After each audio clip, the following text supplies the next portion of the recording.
I need to feel your energy today from start to finish. Come on, let's go. Let's crank this thing up. It get real ferocious, I'm trying to tell you. Turn me up all day. From the locker room to the broadcast booth, breaking news and the truth behind every take from a real NFL insider and television analyst. Now get ready for the NFL show where the conversation gets real and the fans get a voice. It's time for the Lake Lewis Jr. Show here on ESPN Radio. And that's football.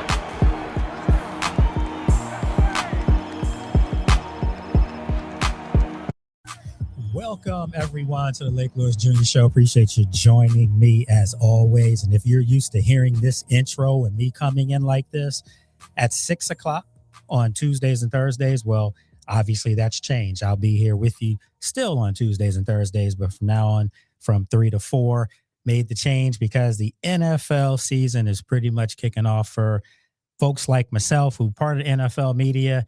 Matter of fact, Friday, I'll be at Commanders Park for a rookie mini camp. We'll be able to see some of the latest and hopefully future greatest Washington Commanders players joining the team. So obviously Antonio Williams, we'll get a chance to get a good look at him.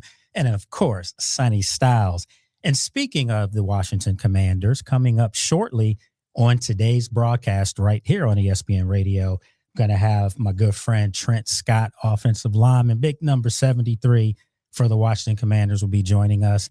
And then a little bit later on today in the program, towards the bottom of the hour, we're going to have another friend of mine, Cameron Wolfe. You know him from NFL Network and now ESPN as well with me. So he'll be joining us and we'll get his take on all things going on in the NFL. So this is your home, folks, just so you know, at 3 o'clock from now on, you want NFL content, you want it, and you want it from an insider, you want it from a person that's in the building, you want it from a person that has the respect of the players, and the players have my respect naturally. This is your home. Another person that has everyone's respect right here in Richmond is my super producer, Mr. Alan Sandage. Big Al, early for me to do this. So what's up, man? What's up, Blake? How you doing? How are you today? I'm good. 3 o'clock feels a whole lot better than 6 o'clock. You got that right. You got that right. So when we're done, are you splitting? No. I'll probably hang around for the sports huddle. Yeah. So yeah, and actually, I think I'm hanging around for the sports huddle today, right? I believe so. We'll double check on that though. Okay, for the next 30 minutes, folks. If you two want to join myself and Alan, all you have to do is call us, and that's easy to do. So you can call us at 804-327-0888. The show is streaming as well on ESPN Richmond, the YouTube channel. You can watch this a little bit later on my YouTube channel with all the bells and whistles. So we've got a lot to talk about today. Before our two distinguished guests come on, one of the things that I wanted to talk about were the teams that are cooking right now. And I think it's safe to say the Washington Commanders are one of those football teams that this offseason has really done a job. I mean, they've done some phenomenal stuff. And, to be able to have the free agency that they did, to be able to have the draft class that they did, one of the best. I gave them an A grade. Obviously when Cameron comes on a little bit later, we'll find out that. And then obviously when Trent comes on shortly, we'll find out as well what he thinks as far as his teammates. But I got to tell you, I think this football team has hit it out the park, different sport, but still the same euphemism. So what do you think, Al? Yeah, I think the offseason has been good for the Commanders. I feel like everything that they've wanted to do, they've been able to do. Even with the draft, all the players that they wanted to get, they didn't have to give a lot to get them. Everything just kind of fell in place. So hopefully that transfers into the new season and they can stay healthy, because it will always be the what if season last year. What if they had to stay healthy? How good could they have been? And so I think, most of us are looking forward to seeing the encore of that rookie year, that phenomenal rookie year that Jaden had, and seeing him healthy and the team healthy. Yeah. And when you think about last year, you can easily say clearly that team going into the season on paper was better. They went out and they picked up Laramie Tunsil. They picked up, Debo Samuel as far as made trades for them before the draft. And then in the draft, I thought they had a really good draft. Josh Connolly, Trey Amos, all these young kids that we felt were going to add and enhance the team. And it never worked out. It just never, not for those players, but just they never could come together as a football team on the field because of the injuries. We naturally remember Terry McLaurin's holdout and, how that kind of took the mojo from this team. So I'm going to say it right now. On paper, this group for 2026 coming up here is by far the most talented roster that not only has Adam Peters, Dan Quinn, and Josh Harris had over the past 3 years, it's probably the most talented roster we've seen, and you may have to go back a long time in order to have another team that has this kind of top-end talent, middle-level talent, and young potential playmaking star talent that have yet to play a game in the NFL. It's probably also the youngest team that they've had so far, that too. That helps too, doesn't it? Yeah, the biggest thing for the Commanders is making sure that they coach these guys up, that, they've gotten later in the draft or that they've taken flyers on, these chase-on type players where they're going to come in, they're going to fill a particular skill set. Yeah. Make sure that you coach them up so that some of these deficiencies that people have kind of pegged them for just won't show up. It won't be as glaring, right? Because I think it's a complete team this year. Like you said, they've got plenty of playmakers at the top, the middle of the road players. You can see the talent in them, and even some of the low end talent that they've brought in still has upside to it. So there's, to me, a reason to be optimistic. Yeah. And also it's on this coaching staff, which is relatively young as well and inexperienced, considering that you got two coordinators who've never been in this position before. I like it, though. I truly like it, because one thing that I can't stand more than anything else is retreads. Guys that have just not had success, let alone they've been fired. And my thing is, we understand people know each other, and unfortunately that's not a good thing sometimes. But this outfit is going to go with what is new, what is fresh, what is innovative, what can work. And on top of that, I think the players, embrace that as well. I mean, you've got a sprinkle of veterans that have been around, that know the ropes. A guy like Trent Scott, who's getting ready to come up shortly. Those are the veteran players that some of these young guys like Josh Connolly last year could lean on. Trent could lean on Laramie Tunsil. Those are the type of things that I want to see. I don't want to see, just the same old. And Washington's keeping it fresh. They're keeping it new. Durante Jones, naturally, defensive coordinator, new one. David Blau, although David's been in the building for a while, he's the new coordinator. So they're going to have a chance to show how hungry they are to prove people wrong around the league and prove the Commanders right for giving them these opportunities. Yeah, I feel like, because of the nature of the beast, because it's Jaden Daniels, there's more pressure on Blau than anybody else in that building. Even more pressure. You think so? You think he has more pressure than Durante? Yeah, because Durante nobody's expecting much out of Durante's defense, right? Oh, I am. I mean, you are, but I'm saying right. He doesn't have a Jaden Daniels on the defense yet. He's got a rookie in Sonny Styles. Could be their date. But he just got there. So the expectation of, there's nothing to measure Styles on in the NFL level. It's all college. Yeah. Jaden had a rookie of the year, and he was really good. He was phenomenal. Yeah. And then he had that off year last year, and people are expecting to see some form of improvement or see that rookie Jaden again. Yeah. Because of that, I think there's more expectations, more pressure on Blau to come out and get it right than on the defensive coordinator. Yeah, I get. I mean, if you feel that way, I know me myself. We put a lot of emphasis on quarterback, man. We do, we do, and on this show, we give love where it's due, and we have Jaden as one of the best, which he is. But man, how about this? I think it's more pressure on Jaden than it is on David, on Coach Blau. I truly believe that, because first and foremost, I know Jaden wants to be great. Everyone knows that. So if he wants to be great, he's got to come out and show people, something similar to what he had in that rookie campaign, if not more. I don't think he's going to need to wear the Superman cape on all the time like he did. I mean, he constantly was in the phone booth, his rookie campaign coming out, from Clark Kent to Superman. So, that changed. So, look, we're rolling along here. We can keep it going without a break. We can bring Trent in now if you want. All right, so look, we've got my friend Trent Scott, Washington Commanders offensive lineman, big number 73, the last offensive lineman, if I'm not mistaken, to get a dub, get a touchdown in the end zone. What's going on, Big Trent? What's going on, man? I'm good, man. And look, you know, I got to start with saying it.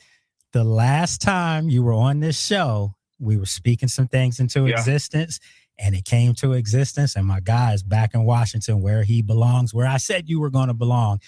I didn't make the call. Yes, I didn't make the call to Adam. No, that was all on him.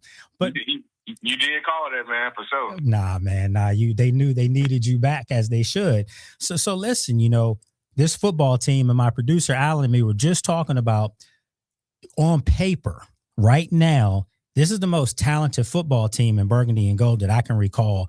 Not just since you've been here, not just since the new regime has been here for the last 3 years. I'm talking about for years before that. Do you kind of get that impression as well? Yeah, man. You look at the way that AP and DQ put the roster together, you know, to this point, and man, you see a lot of talent, as you said, across the board. You know, it's just our jobs as players to come in this time in the offseason and put in the work our tail off to live up to that. And you know, the thing is that a lot of people are talking about what the defense can possibly do, what Jaden can do coming back, you know, healthy, you know, what they've added as far as skill sets. But I'm trying to tell people, my friend, that I think the offensive line for this football team might be the strength of the team right now. And I'm not being biased in saying that because you're on the air. I truly believe that. Oh, yeah. I mean, you look at last year, man, I feel like the O-line did go out there and put out a pretty solid campaign. And, you know, they did a good job in bringing, you know, a majority of that room back. And so that was good. You know, we got some familiarity in the room, and, you know, Blau was coming in with this offense and just bringing a lot of details and energy, and very communicated early on, you know, what this identity is going to look like. And, you know, it's good, man. It's letting the big dogs eat up front. And so you're letting the big guys play fast and physical, and the O-line room is excited about getting rolling with that. Now, I know you can't give out a whole lot of secrets, and I'm not going to put you on the spot. I got to be up there Friday for rookie minicamp. But do you really expect your unit in this year for you guys to be a little bit more smash mouth? You know, because I know David talked to us in the media and said that, you know, he does want to have vertical threats on the offense on the outside with receivers, but he wants to run the football, and naturally making a change at center kind of signals maybe you guys are going to be going more vertical north-south as far as the blocking. Am I just reaching on that?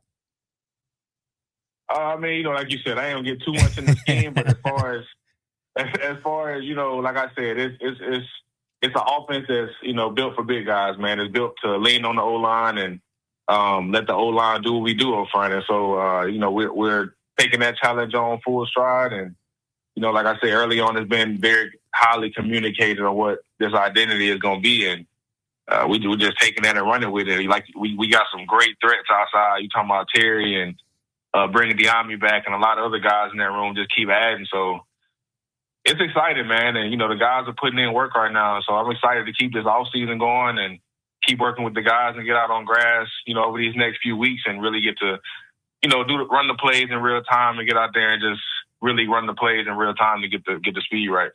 And, you know, naturally people are talking about Nick now being at center. You know, Tyler's no longer with the team. You know, he's out with the Chargers now. So Nick is the guy. And I know they drafted, you know, Matt Goldman from Michigan State, a big guy as well, big center. But you guys feel really comfortable with Nick right now as the starting center, don't you? I mean, you talk about Nick, he's a, you know, Super Bowl champion dude, man. Been in a lot of good locker rooms, and veteran through and through. You know what you're gonna get out of that guy. So, you know, I know it's probably gonna be competition at that spot, like it is at every spot in the room. And you know, I'm pretty sure Nick will be there to guide, you know, our new guys along and give him his veteran leadership in any way he can to help him get up to speed. But like you said, we'll have 2 or 3. You know, we got a lot of guys in the room that snap the ball. We'll have a lot of guys at that spot that can make it happen. So, you know, we'll get through training camp and let those guys duke it out. But I think anywhere we go with, you know, we'll have a guy that can get the job done in center for sure. Well, one thing I am certain of is that you're going to make sure David understands that you have the best hands as far as all the offensive linemen, so that you get that call. It's on tape forever. It's on tape forever, man. Exactly. You know, whenever I need to be added in on in the game plan, we already know I can check that box. Well, I know you'll feel a little way too. Let's just say Josh is the guy that they put tackle eligible to go out for a pass. You might be like, wait, what happened? You remember against Cincinnati, I was the guy that did that, and you did your Q dance on top of that. So, I wouldn't even be mad, man. They got to spread the love around somehow, sometimes. How often do people talk to you about that, Trent? You know what? All the time now, man. It's actually pretty cool. I didn't have any per se, like, you know, highlights like that in college or anything about touchdowns. And the funny thing is, we had that play up a couple times, and I've been on other teams, never called it. So even when they called it this time, it was like, nah, ain't no way we doing this for real. So it's been cool, man. You know, me and Jaden have fun with it sometimes, but that's one that'll go down in the books for me for sure. So you were the first option on that play, not like the second option if something else broke down, but you were actually first option on that play? First and only option. It was no other routes on the play. Oh man, and Jaden trusted you. See, that's what's up, man. That's what it's about right there, folks. Right now, I'm talking. That's my guy right there, man. And we actually, that's the perfect segue because I want to talk to you about your guy. You know, that's my dude as well. Right now, we're talking with Trent Scott, offensive lineman for the Washington Commanders. So, you know, Jaden, naturally, everything starts and goes with this guy. I mean, he's a great football player. To me, he's one of the top quarterbacks in the league. Do you feel like just watching some other programs and, you know, hearing some of the chatter, do you feel like people really, truly forgot how great this kid is? You know, it's always going to be a lot of chatter in this league about different stuff like that. But, man, you know, just talk about our guy, man. The dude comes in this offseason looking sharp as ever. Can tell he's been putting in work. Head in a great place, man, and just can tell he's visibly stronger and just sharper in everything he's been doing. And just a guy that's been locked in. You know, I haven't seen any kind of fall off. He doesn't let the outside noise really affect him in any way that I've ever seen. And so a guy that's been coming to work, putting in the work every day to get better. And, man, I'm looking forward to what he does this year. And, you know, one of the things I did want to get your take on was those uniforms. And I kind of knew about them. And, you know, my producer was pressing me for a while, like to come out and say something about him. And I'm like, look, I can't really say, but I'm going to tell you the black ones. Woo-wee. So do you have a favorite amongst all the combinations that you could possibly do? Yeah, that black one, the one for me, man. That black one. Can't go wrong with that all black. That all black always been one of my favorite combinations, man. And they did it with the helmet all the way down, all the details on that. And they gave us a little sneak peek when we came up there and signed, so that was cool, man. But yeah, they did it with that one. See, now I know why, you know, big guys like yourself, I can see all the offensive linemen saying the black one looks better because it's going to make you look more svelte, you know, look more thin. Yeah, old linemen, we ain't really for the all-white units, but, you know, our white units now, they the ones. That old school, that look right there is the one. Absolutely. Look, my friend, you know you got a future in this, right? You know, when after football, I mean, and look, we might have to start that up this year. I might need you to be co-host for me for some times during the season. Seriously, I'm ready when you're ready. All right, we're gonna wrap it up. You know, I'm gonna chat with you literally later on this week. I promise you, because that's something it's been on my mind to tell you. I was like, man, they get my dude back in here, man, because I want people out there who are watching this and who are listening to understand this gentleman right here is a class act. He's one of the guys that's always approachable in the locker room. Win, you know, lose or draw, he's always available, always approachable. And he's a tone setter for the locker room, the culture that has been built here in Washington. So, my friend, I greatly appreciate you taking time out of your day. It's a little early, I know. But, yeah, we definitely going to be doing this throughout the season. So I'll talk to you. Yes, sir, man. Anytime. Appreciate you for having me. All right. Take care now. Folks, Trent Scott, Washington Commanders offensive lineman. And yes, people are like, Trent Scott. And I'm like, yeah, you remember, like we just talked about, he was the guy that scored on that play. Do you remember that play, Alan? Because I know you are a big offensive lineman guy. I got to tell Michael, I remember everything about O-line and that play. And yes, based on what I remember, it looked like he was the only option. And it was either throw it to him or do your magic, Jaden. Yeah, and Jaden trusted him, and he caught that with his hands. That wasn't a body catch. The best athletes on the field are the linemen, man. They don't get enough credit for it. They don't. Nobody else is that big, moves that size, and has to do all the things they have to do. As a former wide receiver, I was an I definitely insult. can't stand you guys. I definitely can't. The biggest complainers on the field are the wide receivers. And you know why? Because we catch anything that comes near us. And then That's the point. people will even dock the poor offensive line for bad blocking, and it'd be the wide receivers sometimes. Oh, them stinking tight ends. Get them out of here, man. Hater Kool-Aid. Get them out of here. He's not in the studio with me, folks. He's in the booth over there. And there is a big bottle that says like Haterade on it. So yeah, that's what we're dealing with. The strength of that team last year was definitely that O-line. It is. They were the most consistent. And I do absolutely believe that not only is that going to be the strength of this team this year, I think it's going to be one of the better offensive lines in all of football. They have that potential. Trent and I, we didn't even get into Laramie Tunsil coming back. So, this is a nice group, and they've got the depth pieces.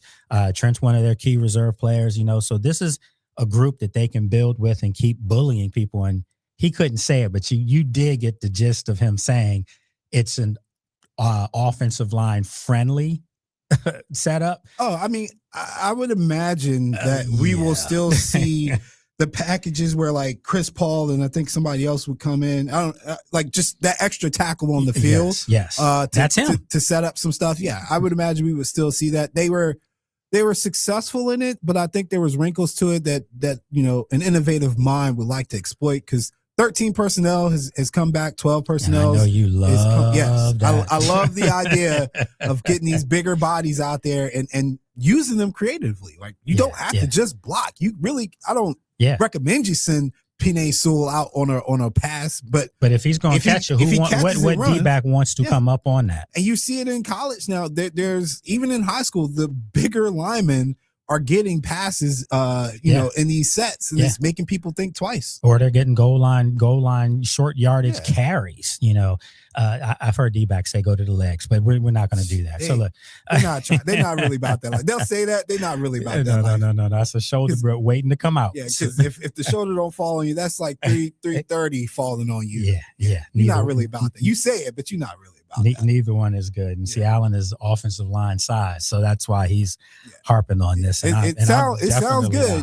To that 75, not that. No, I don't want that. All right, so look, folks, we got to take a break. We haven't had a break yet, so we're going to take a break. And when we come back, remember, folks, you're listening to the Lake Lewis Jr. Show, which is now every Tuesday and Thursday from 3 to 4 right here on ESPN Radio. So hang tight.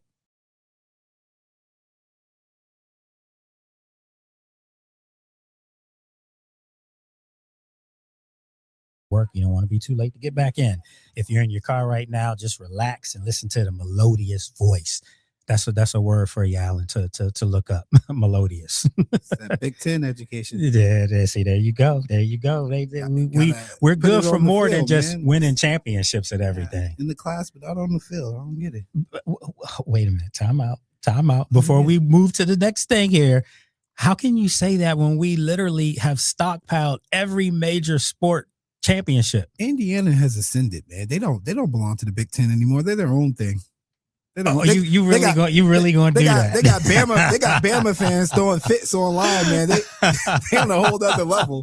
I've seen Ohio State win. I've seen Michigan win. I ain't never seen nobody get Bama fans that mad, man. Indiana on a whole nother level. They're not with you guys. I mean, come on, man. Listen, they're not with you guys. They're part of the crew now. I mean, they're part of the big boys, and they are the big boy. They're the biggest boy right now, so they're a grown man. But then you got UCLA women. You got Michigan men basketball. Come on, man. Hilarious. You got Penn State wrestling, which hasn't lost in like 3 years, literally a match. You take the Pac-12, and then you become the Conference of Champions. Hilarious. Listen, man, they came to us. They wanted to be part of this East Coast love. Come on, man. That's just the way it is. And we're not done. You do realize ultimately Notre Dame will be part of the Big Ten. When you say East Coast love, I still think the West Coast is the best coast when it comes to sports watching, man. It's perfect time. Sports. Oh, yeah. Of course. Yeah, I was going to say watching. That's different. So when I have to go to California, so let me tell you, last year being in LA, and I will be out there a lot this year, of course. Once a month I'm out there. So literally, it was confusing to me because I remember checking in my hotel last year, and I saw all these people. Now I'm in LA. And I can safely say this year will be different because I have to cover everything. But, just covering the Commanders, you get so locked in with that, being there every day in the building, doing all these things, you kind of forget some of the other stuff that's going on around you. So anyway, I get into LA and it was like 5 o'clock and it was a Thursday. And I see everyone in my hotel in 49ers jerseys. And I had to like think for myself, what am I seeing here?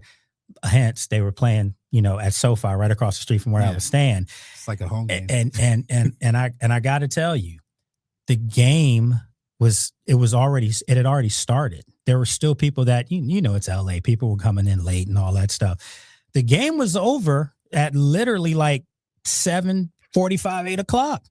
And I'm thinking to myself, you still got nighttime stuff you want to. That's crazy. Incredible. Yeah. It's incredible. Yeah. But you might get tired of that though. I could never imagine that. Because you would have your evenings. Yes. You'd have your evenings where your wife would have you doing some work at home. Man, let me tell you. So it'd be a little different from coming in and saying, I'm tired. Last night I watched that, was the Spurs game, man. It was like 1 a.m. before I went to bed, man. It's unhealthy. So you're going to get mad at me about that one, but I shut it down with like 6 minutes left. I just could not stay awake. You don't have a morning show. So. Yeah, right. I couldn't stay awake. So I literally had to shut it down and woke up today to, Anthony Edwards. That's a bad dude, man. It is a bad dude. That's a bad dude on one leg. We're still doing it. I'm going to say this and we move on because this is an NFL show, folks. Yeah. San Antonio's in trouble. Oh, yeah. Yeah, they're in trouble. And I'm sorry, I'm a Victor fan. I like Wembanyama, but they're in trouble. The way Minnesota brings that defense, they're in trouble. So anyway, all right. So we're getting ready to move along and see San Antonio, Minnesota. So that's going to ruin a lot of stuff for the NBA. All right. So with that said, what I want to do for the next several minutes is I want to put together an All-NFC East team, defense and offense, based off of what Alan and myself project for this year, for 2026. So it's not just because of what people did in the past and all those things, because I'm going to tell you right now, although I am a Jalen Hurts fan, he will not be the quarterback for our All-NFC East team. Okay. And I'm sure Alan is perfectly fine with that. No problem with that at all, actually. And that's not throwing hate because I'm a fan of his. No, I don't hate the guy either, man. He's a right. good dude. He's a winner, but we're talking about what we expect to have happen this year. So let's start it off, my friend. Let's get this thing rolling. Quarterback, it's obvious who the quarterback is, in my opinion. Dak Prescott. No, it's not. It's Jaden Daniels to me. I think Jaden Daniels is going to show a lot of people that you forgot that he was being talked about his rookie campaign as an MVP candidate. Literally had the greatest rookie campaign ever. And that's all on all my social media today. You go in there, you see I have that from 2 weeks ago when we talked about that. So yes, he's the quarterback for our All-NFC East team for 2026. Yeah, I think he has the most upside. And I think that, as long as he stays healthy, he is the best quarterback. All right. So now let's go to a running back. It's not even anything to debate. We know who the starting running back is. He's in Philadelphia. Yes, starting running back is definitely Saquon Barkley. All right. Now, for the receivers, we need 3. And this is where I think it could get a little interesting because I don't expect, A.J. Brown to be in Philadelphia. So that already eliminates him. Devonta Smith is definitely good enough to be one of those 3. I just don't have him over the 3 that I'm getting ready to name. I think the 3, and I know people might, if you're a Giants fan, you're probably going to be like, what about Malik Neighbors?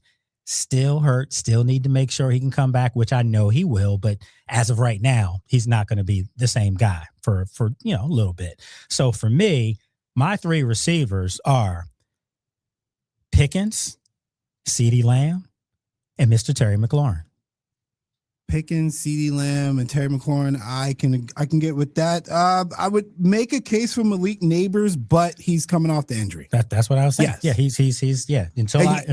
We know talent wise, he might be better than all of them. And just to play devil's advocate, you're talking about what's his name? Not maybe being there, AJ Brown. We don't know what the status is on Pickens either. Well, if that's the case, then Devonta will get on there. Okay. Yeah. I would put Devonta over Malik just until I see Malik healthy. Yeah. Okay. So tight end, I think you have to go with Goddard, right? I think tight end, you do have to go with Goddard. I don't think anybody else has got a claim to it yet. All right, so Dallas Goedert. All right, so this is good stuff. We're humming along. We've already halfway gone through our offense. No disrespect to Ferguson, I think is the Cowboys, right? Well, I like him a lot. I like him a lot but, too. But he's open a lot because of what's on the outside on his team. I do. I like him. And Chikakonkwo, I mean, don't sleep on him. I think he's going to have a big year for the Commanders, but we have to see it before we can anoint you on this group right now.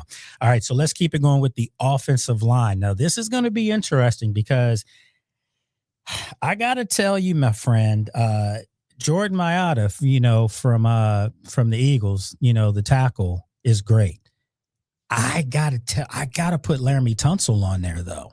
I don't understand why you're hesitating. Tunsil's better than he is, but this guy gets all the love because the Eagles have been winning. No, I mean he had some struggles last year. He was a little stone-footed, and he was. I'm glad you're the offensive line guru. Yeah, I was like, he's a little grabby. He's grabby too, man. But he's a massive individual, but the skill set of Laramie Tunsil is virtually unmatched at this level. Besides maybe like 3 other people, and it's not Mailata. And Trent's one of them. Trent Williams is one. I'm going to say this.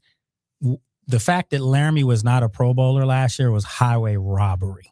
I don't understand how they come up with these things. Well, I mean, it goes by wins and losses, and I hate to say that because if a good tackle on I mean, that guy was mauling people last year, and he's a 5-time Pro Bowler. Joe Thomas is a Hall of Famer, right? Winning season, right. So for me, I'm going to say Laramie Tunsil is our starting left tackle on our All-NFC East team. Okay, all right, guards. I think Zach Martin's really good in Dallas. I mean, guards, I'll go with Martin. Can we put my guy from Penn State on there yet?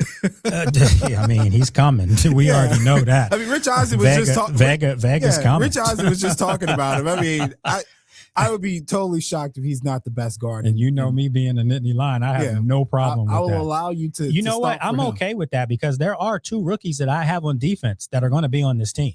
Yeah, I think he should, maybe not first team. You should give him some love. I think he's going to be really good. Oh, well, so who do we have? I mean, is Martin the guy you're going to put from Dallas on there? Yeah, the legend, man.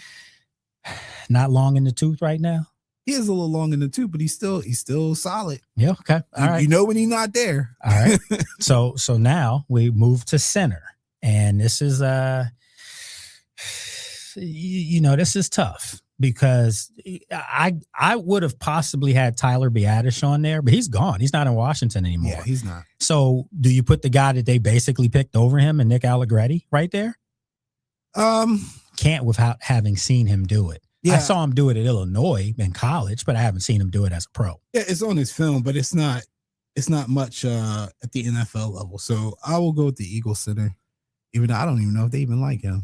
He's not Kelsey. That's like his only downfall. He's not Kelsey. The Giant center's not bad, but yeah, I'm going to go Eagles. Okay. Their O-line as a whole last year was just not good enough. It wasn't. So we'll do that.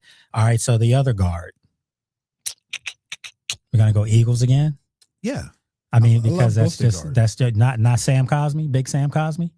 I will be a homer. I like Cosmi. Yeah. Cosmi gives me good interviews too when I'm in the locker room. So, we'll do that. So get mad at me if you want, but Cosmi's a good guy. He answers my questions. Well, it's easy for me to put him on there because yes, he's a big dude, and when I got to see him, probably Friday. Nah, man, he actually talks to us, so I appreciate that. Sam's good people. He's good people. So yeah, we got big Sam Cosmi.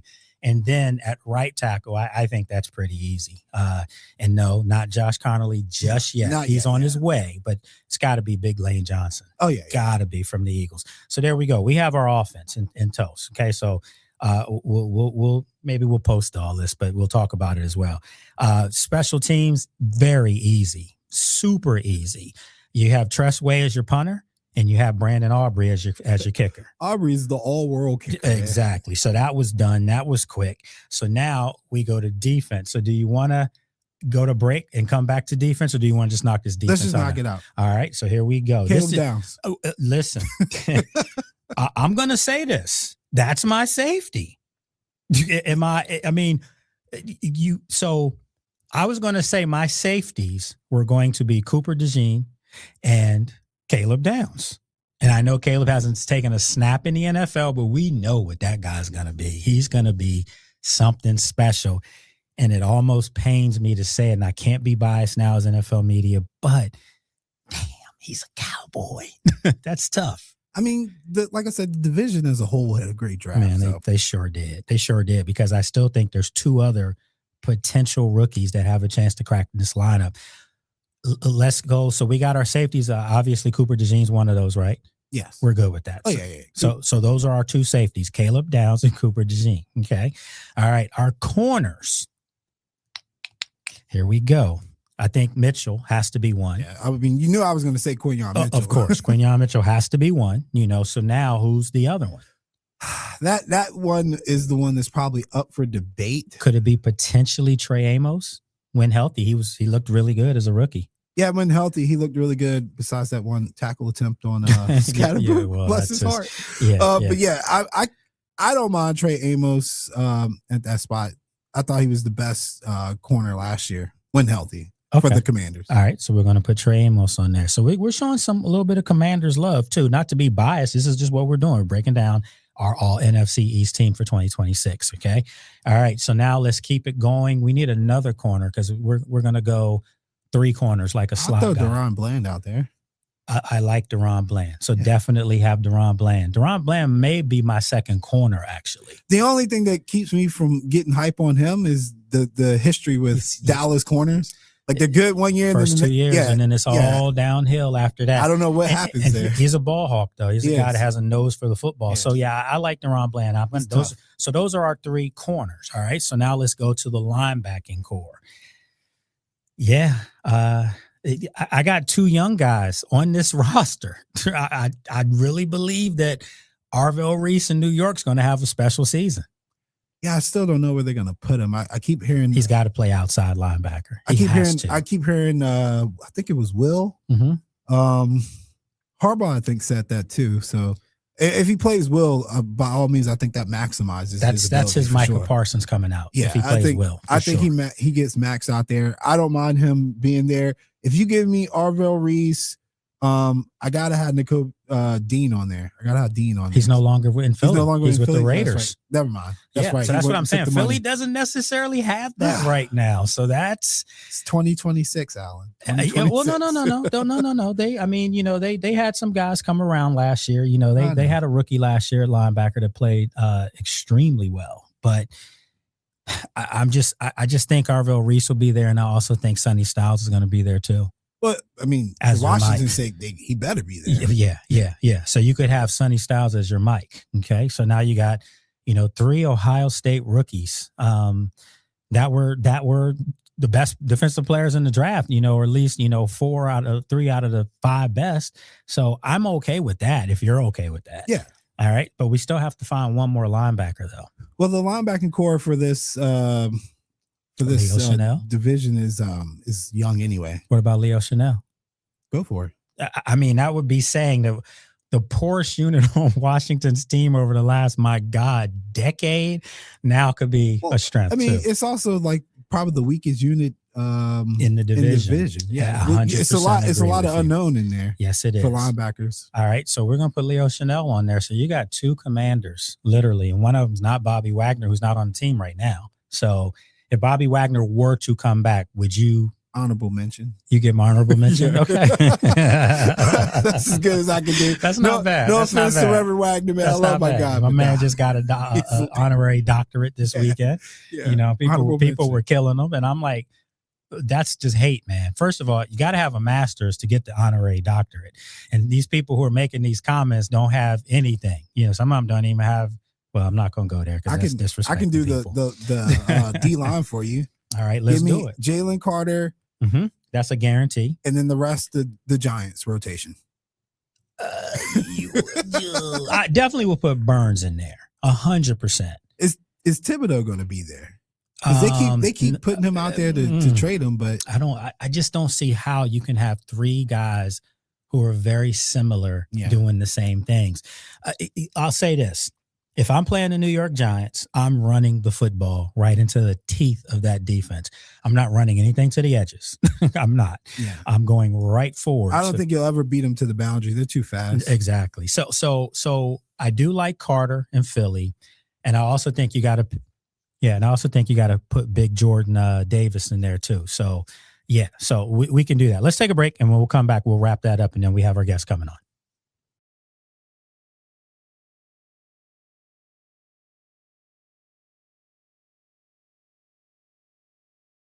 To us, just so if you're shocked, you won't hear me tonight at 6 o'clock because now everything is at 3 o'clock on Tuesdays and Thursdays. And now, as promised earlier in today's program, and once again, in case you missed it, we had Trent Scott from the Washington Commanders on. I appreciate him for coming on. And now I'm going to bring in someone that's doing an awesome job, and he's been doing it for a long time. You see him on NFL Network and now part of ESPN as well. My friend Cameron Wolfe. What's going on, Cam? What's going on, brother? How you doing? I'm good, man. Appreciate you coming on today. Where are you right now? Because every time I see you, you in a different location. I'm at home now. I'm in South Florida. So okay. Just got done F1 weekend here in Miami. Grinding through these summer months. So I'll be here a good bit other than vacay until the season starts. And listen, man, I got to tell you before we start talking football here, I got to show you some love, man, because I see you putting that work in the gym, and your boy now is down to 175. So since I started this diet, we saw each other in Indy, so yep. But ever since you look good. I appreciate it, you as well. But ever since I started this diet, man, I was 227 when I weighed myself. I was doing this with one of the Washington Commanders offensive line coach, well, former coach as of last year. But I was 227 when I started. So, yeah, man, it's real. Wow. It's a lifestyle change. That's work. You That's know that. Real work. Yeah, you know that. Yep. You know that. So yes, sir. So let's get into we it. gotta stay in shape. Well, we have to, man. If you're in front of that camera, the better halves will remind you if you're slipping. Yep. Yes, sir. All right, so let's get into it, man. You were in New York and, at Jets headquarters during the draft. Did an awesome job as always. And, I got the vibe just from watching them and their draft selections that Aaron Glenn and company, they have a vision for this team going forward. It sounds a little different coming out of Jets Park up there. They seem like they know what they're trying to accomplish. Yeah, it does seem like they have a plan. Now, I'll say this. The Jets have had a lot of plans the last decade or so, and it hasn't brought a lot of wins. So right. I think a lot of fans out there are tired of plans and want to see wins. That being said, I got a chance to talk to Darren Muji, the general manager, when I was up there, Aaron Glenn, the head coach. And I think there's an alignment of the type of players they want, the type of ball they want to play. Now, they have a road to go. That team was not super talented at the end of last year after they traded away Sauce and Quinn. They got a lot of talent to add. But, for this draft, they really had a clear vision of how we're going to land guys, how we're going to go get a David Bailey or a Omar Cooper or a Kenyon Sadiq to help elevate our roster. And I didn't see a lot of uncertainty. It seemed like there was a set plan and something that, I think Jets fans can take hope from in the offseason after a season full of despair. Yeah, and for them to come out of that first round with 3 starters, let's just call it like it is, they're all penciled in as starters, and they're all really phenomenal young football players. The thing that impressed me, Cam, was there was no urgency for them there was no urgency for them to, force the issue of getting a quarterback early in the draft. And I thought that was a good look for them. Yeah, it was, man. They decided pretty early in the process. There was only one quarterback they thought was worth a first-round pick, and that was Fernando Mendoza. And, of course, he was going to be gone before they got there. And so even with 2 first-round picks, they had decided essentially we're going to plan for the 2027 draft to find our guy. Gino's going to be our guy this year. And to have that clear vision early on helped make their draft picture, simpler. You don't have to worry about, man, do we have to come away with Ty Simpson in this draft? Do we have to come away with Carson Beck? And eventually they drafted Cade Klubnik, but I had talked to some of their executives and they were like, we hope to get a developmental guy, but it's not going to stop us from drafting a guy high next year where they have 3 first-round picks. So this year was about building the roster around Geno in 2026 and whoever that franchise guy likely is in 2027, whether that's Dante Moore or Arch Manning or Lenore Sellers, whoever that guy is, they're trying to build that roster around him so that he can come in and have some early success. So when you look at the Kenyon Sadiq pick, when you look at the Omar Cooper pick, yes, you're going to look at what they do as a rookie, but I'm also looking at how are those two guys going to make the life of that future franchise quarterback better now in year 2, along with the Garrett Wilson, along with the Breece Hall. And, before people, bury and put the nails in the coffin, on Geno Smith, just remember this guy's 2 years removed from being in the playoffs. I mean, I know It was bad with the Raiders last year, but it was bad with a lot of things with the Raiders last year. So you can't just put all of that on him. This guy has had success. So I think with the proper talent around him, maybe you get another resurgent, third time, remake of Geno Smith. I think that your optimism is the same optimism that Aaron Glenn has. Look, I know a lot of people laugh when he said it, saying that Geno could be the guy that take us back to the promised land. But, this is a NFL that we've seen quarterbacks rewrite their narrative. Mm-hmm. We just saw Sam Darnold do it. Nobody thought Sam Darnold would be a Super Bowl winning quarterback after how he started his career. Now, Geno's older. Geno's up towards the end of his career. But if you get in the right place at the right time, you've seen these quarterbacks succeed. Baker Mayfield's another one down here in Tampa. I think you put him in the right situation. Geno's shown the ability to have really, really good play. And so, yes, I wouldn't write the obituary for him yet. And maybe they can be more competitive than people expect this year because Geno has a little bit of extra chip. That's when he seems to play better. When he has some doubt, when he has some people that, as he said, they wrote me off, I didn't write back yet. I think that's the version they're hoping they're getting of Geno this year. Exactly. Folks, right now talking with Cameron Wolfe from NFL Network and now ESPN. Congrats on that, my friend. Thank you. It's always good to be part of the family, So yes, sir. And let's real quick, let's pivot a little bit. I wanted to get your take because this audience here is some rabid Commander fans as well. I wanted to get your take on, just from what you hear from the outside noise. I know I gave them a grade of an A on their draft, but from the outside, what are you hearing? Yeah, I'll tell you this, Sonny Styles, I love the pick for them. I had talked to another executive before the draft who had said that Sonny Styles was the single best interview that he had ever done at the NFL Combine. Wow. And I was like, wow, this is for a guy who wasn't in position to draft Sonny Styles or was not going to draft Sonny Styles, but just loved him. They said how smart he was on the board, just how prepped of defenses.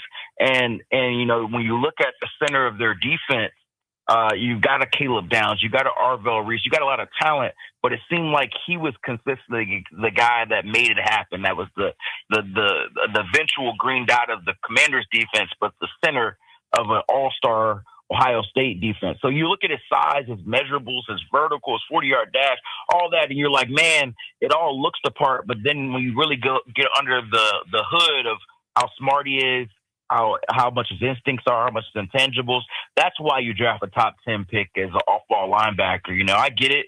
Positional value is going to be always a critique, but I think you got one of the best 2 or 3 players in the draft, and I think that's a big win for a team that needs to get back on the right track defensively. Yeah, I agree. So like we have about 2 minutes left here, and folks, Cameron Wolfe from NFL Network and ESPN joins us now.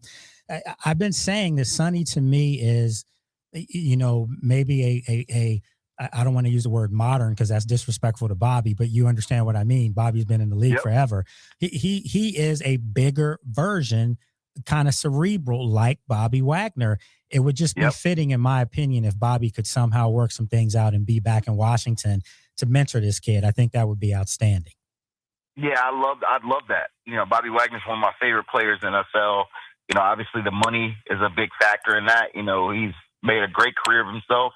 You want to be compensated to play. So I think that's the big part they have to work out. But yeah, you could be the mentor and torchbearer for Sonny Styles. I think that'd be a perfect fit. And obviously it'd make the Commanders better as a football team.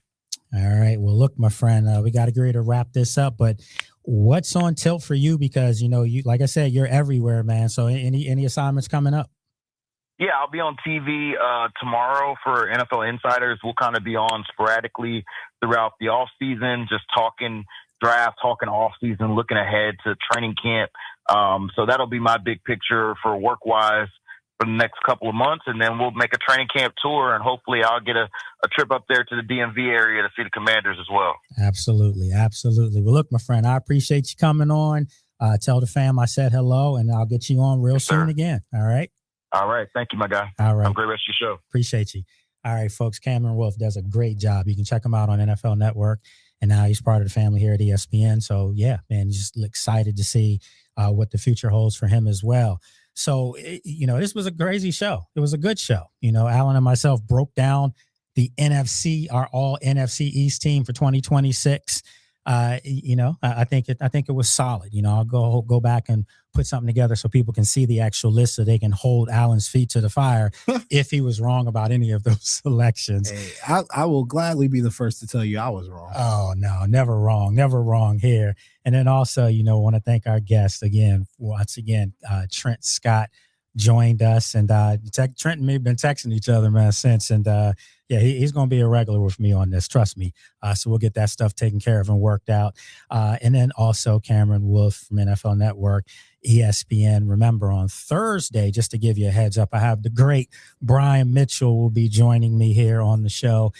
Brian's my guy as well, and I gotta go hard for Brian to get him in the Hall of Fame, man. I mean, that guy deserves to be in Canton. If you look at the all-purpose yards, number 2 all-time in NFL history, that's not chopped liver. So I think Brian is worthy, and I'll bring that up on Thursday with him. And then, again, remember, on Friday, I will be in Washington for rookie minicamp, get a chance to see all the great young hopes for the Washington Commanders. So appreciate you for checking this out today. As always, remember, 3 to 6 is the time now, right here on ESPN Radio. You were listening to The Lake Lewis Jr. Show.